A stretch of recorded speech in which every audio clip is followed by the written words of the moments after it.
Welcome to Capital OTB's Daily Report, brought to you by CapitalOTBBet.com. I'll say it again, with the Derby just a few weeks away, no better time to sign up for a Capital OTB Bet account. Take advantage of everything it has to offer, all the bells and whistles, and now a sign-up bonus. Check out the website for more information, CapitalOTB.com. I'm Seth Merrill. This is the Daily Report for Thursday, April 15th. We'll get things underway as we usually do with a trivia question. Yesterday, we kind of kicked things off for the week with a Derby-related question. With the prep season over, everybody's kind of formulating how they want to approach the Derby. We're watching workouts and seeing who's going to go and who's going to opt to race another day, as it were, and those things are sorting out now. But again, with the Derby forefront in our thoughts, we'll have another Kentucky Derby trivia question today. Yesterday, it was over the last 10 runnings of the Derby, who was the shortest priced winner? And that was Nyquist in 2016. He paid $6.60, and I said yesterday he was the favorite. So that plays a little bit into this question. I'm just curious, how many winning favorites have there been over the last 10 runnings of the Kentucky Derby? And again, Nyquist in 2016 was a favorite, so you know there was at least one. Was there more than one? How many more than one? Come up with that answer, and you'll have today's trivia question. How many winning favorites have there been in the last 10 runnings of the Kentucky Derby? We'll answer it a little bit later on. Right now, however, let's kick things up for this Thursday, April 15th edition of the Daily Report. The racing season starts at the track at Belmont Friday, April 23rd. We're updating our guidance for horse and auto racing in New York. Effective next Friday, April 23, spectators will be allowed at auto and horse races at 20% capacity for outdoor events. And that will be in line with our guidance for other professional sports events. The health and safety protocols that apply to sports events, face mask, social distancing, proof of completed immunization or recent negative test will apply here also. That was New York Governor Andrew Cuomo making a statement late Wednesday afternoon, saying that fans would be welcome back to horse racing venues in the state of New York starting on Friday, April 23rd. That'll include, obviously, Belmont Park a little bit later on Wednesday. There was a statement put out from NYRA President and CEO David O'Rourke. He said, amongst other things, we want to thank Governor Cuomo for the opportunity to host fans at our historic racetracks for the first time since the start of the pandemic. We will announce ticketing options for fans once we further review the guidelines and protocols set forth for thoroughbred tracks in New York State. So, fans, welcome back sooner rather than later. Just about a week and a half away.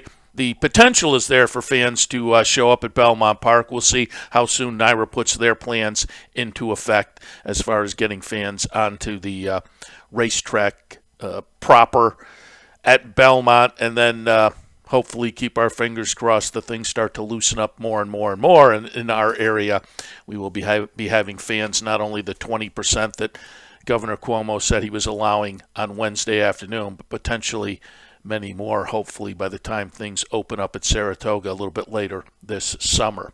All right, there was your political commentary for Wednesday with the announcement from the governor. Good news for the racing industry in New York, but now let's get to a little racing conversation. Let's talk a little Kentucky Derby.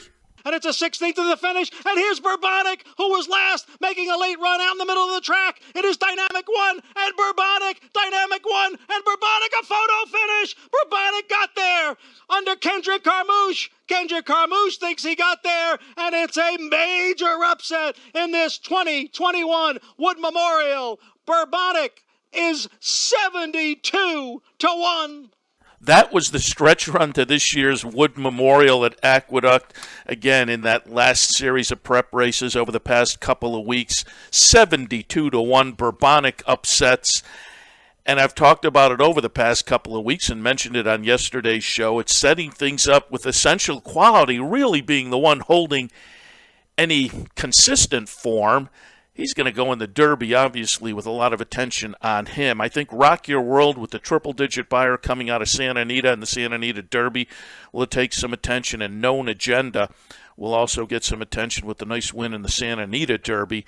But Known Agenda, and I wanted to take a look at this today, Known Agenda, one of the horses that in the top 10 on the points leaderboard wasn't in the last Derby Future Pool. And I just wanted to match those up. Derby Future Pool number 5, just 2.5 weeks ago or so, March 28th it closed. And if we look at the current top 10 on the points leaderboard, 4 of the top 10 were not in the final Kentucky Derby Future Pool. And I find it interesting, A, just that 4 of the 10 didn't make it, but B, who the 4 are. Superstock, winner of the Arkansas Derby, Like the King, winner of the Jeff Ruby Stakes, Known Agenda, winner of the Florida Derby, and Bourbonic, the winner of the Wood. So the Arkansas Derby winner, Jeff Ruby at Turfway winner, Florida Derby winner, and the Wood Memorial winner, all currently in the top 10 in the final leaderboard points-wise for the Kentucky Derby, but none of those 4 were on the individual list of runners in the last Kentucky Derby Future Pool that ended, as I say, just about 2.5 weeks ago. Just demonstrating, again, how this Kentucky Derby prep season has played out to be a little bit confusing. But now the Derby points leaderboard is set. And again, we're just kind of waiting and seeing how things shake out. Some news came out over the past few days. Bobby Holt had an article in the Blood Horse where Chad Brown taking a look at both Highly Motivated and Crowded Trade, but it's likely only one of those 2 will go. Chad Brown said, I'll take a look at how they work on the weekend. And Highly Motivated, coming off a sharp second in the Arkansas Derby behind Essential Quality, that's the one Chad seems to be leaning towards for the Kentucky Derby. And he said probably heading to the Preakness with Crowded Trade. That then makes the connections of Hidden Stash a little bit happy, certainly, because if one of those 2 does go out, Hidden Stash could move into the Kentucky Derby mix. Meanwhile, Caddo River has arrived at Churchill Downs, and he'll, of course, be pointed to the Kentucky Derby. Brad Cox saying that's the goal. The owner, according to Brad Cox, said if the horse is doing fine, let's head to the Derby. So Caddo River in, potentially Crowded Trade out, but again, those things will shake out a little more over the next couple of weeks. All right, Thursday, April 15th. Let's take a look at what's ahead on Thursday afternoon and into the evening at Capital OTB, Capital OTB TV, and CapitalOTBBet.com. Of course, New York Racing back in action with Aqueduct. Keeneland will be in the mix on Thursday, as will Oaklawn, Laurel, Golden Gate. A little bit later on the sulky side, we'll have Yonkers and Hoosier. Should be a lot of fun, plenty of action to keep you going on a Thursday. And I've been tossing out some plays of the day. I will toss out another one. I love the 2-year-old races. I love to look up the breeding and whatnot, look at connections who do well in these kind of races. And so we will take a look at a maiden special weight race as we're early in the 2-year-old season.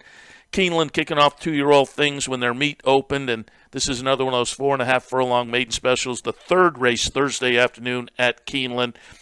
Certainly Wesley Ward will take some action. He has Coffee Maker by Jimmy Creed. I like Jimmy Creed's as being win early types. The workouts seem okay, and the dam produced a sibling called Zano that was 6th in debut and won the 2nd start. So I think there's a little win early top and bottom, certainly win early with the trainer, Wesley Ward. So I'll use Coffee Maker on top, the number 5. But I thought Violent Move would be interesting. 10-1 on the morning line. Again, another sire I like with win early types is Violence. The dam produced a sibling called Red and Wild, who was 3rd in debut and then won the 2nd start. This horse has a start already at the meet. Ran, 5th, but experience counts. And if we get the 10-1 with the breeding and the experience, Violent Move seems like an interesting play at the morning line price. Also, at a juicy 20-1 morning line, a firster by Into Mischief. Yet another sire I like with win early types. So I'll throw that one in. And Bodie Bayou, the number 9. 5-2 with a good second already earlier in the meet. So again, experience counts, that one logical. But with the 10-1 shot and the 20-1 shot, morning line anyway, I'll box up mine in race number 3 at Keeneland on Thursday afternoon. 5, 6, 3, and 9. Again, race 3 at Keeneland. 5, 6, 3, and 9. We'll see how an exact I might play out there with a couple of kind of fun prices that could juice things up. Promos coming up at Capital OTB. Let me remind you what's coming up this week. On Friday, the Bounty Bet returns. Check out the website for more information on participating in the Bounty Bet. It's always a lot of fun. There'll be a trifecta challenge at the Clubhouse Racebook. Friday will also offer a track bonus, a Keeneland track bonus. If you're wagering on Keeneland, check out the website to see how you might participate on that. And Saturday, there's a player's bankroll. Again, check the website to see how you can put your name in the hat to potentially get on the bankroll team. Saturday, there's also a $100 online knockout challenge. And Sunday at the Clubhouse Racebook, it is a double promotion. Swing by if you're in town, watch the horse racing action, maybe cash a few tickets, and take advantage of the two promos, Play the Board and the Match Bet. Sunday at the Clubhouse Racebook, 711 Central Avenue in Albany. Do certainly want to remind you that Saturday is the first day for sign-ups of the $5,000 Kentucky Derby Syndicate. Again, the syndicates, we started those last summer.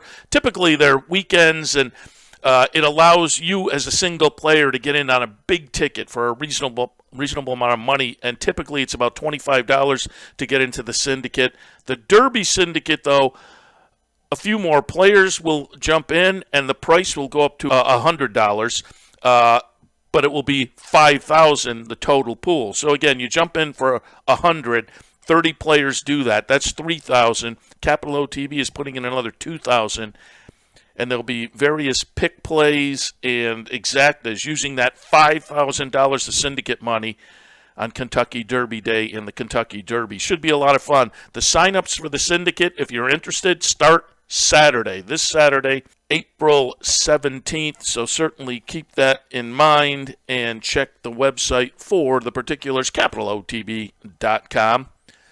Okay, let's do it. Let's answer the trivia question for this Thursday edition of the Daily Report. How many winning favorites have there been in the last 10 Kentucky Derbies? I said yesterday the answer to the trivia question, Nyquist won in 2016, paid $6.60 as the favorite. So we all know there was one. So the number is between 1 and 10. I can't give you any hints. Usually we do a multiple choice, but it's between 1 and 10. Take your shot. How many winning favorites have there been in the last 10 Kentucky Derbies? Well, here is the last winning favorite. Justify a 2-length lead as they come to the final 16. Good Magic on the outside is second. Audible third toward the inside. Then it's Still Regard. They're coming to the wire. He's just awesome. Justify has won the Kentucky Derby. Justify wins the Kentucky Derby in 2018, paying $7.80 as the favorite. Over the last 10 years, he was one of 6. That's right. You know, the big fields, the contentious fields, you tend to think. But over the last 10 years, 6 favorites have won the Kentucky Derby. Justify at $7.80. Always Dreaming in 2017, $11.40, kind of a generous favorite. Nyquist, again, 2016, $6.60. American Pharoah won in 2015, paying $7.80. California Chrome, 2014, paid $7. And in 2013, Orb paid again a generous price for a favorite, but $12.80. He was the favorite. The flip side of that was 2019, Country House wins on the DQ, pays $132. So there were 6 winning favorites, but there was a price there in the mix as well. Animal Kingdom kicked off the sequence, paying $43. I'll Have Another paid $32, and finally last year, Authentic paid $18 and change. So again, 6 winning favorites over the last 10 runnings of the Kentucky Derby. How will it work out in 2021? We'll know in just a couple of weeks. All right, going to wrap it up for this Thursday, April 15th edition of the Daily Report, brought to you by CapitalOTBBet.com. I'm Seth Merrill. As always, thanks for joining us. Enjoy the racing this afternoon and this evening. We'll see you tomorrow. Good luck.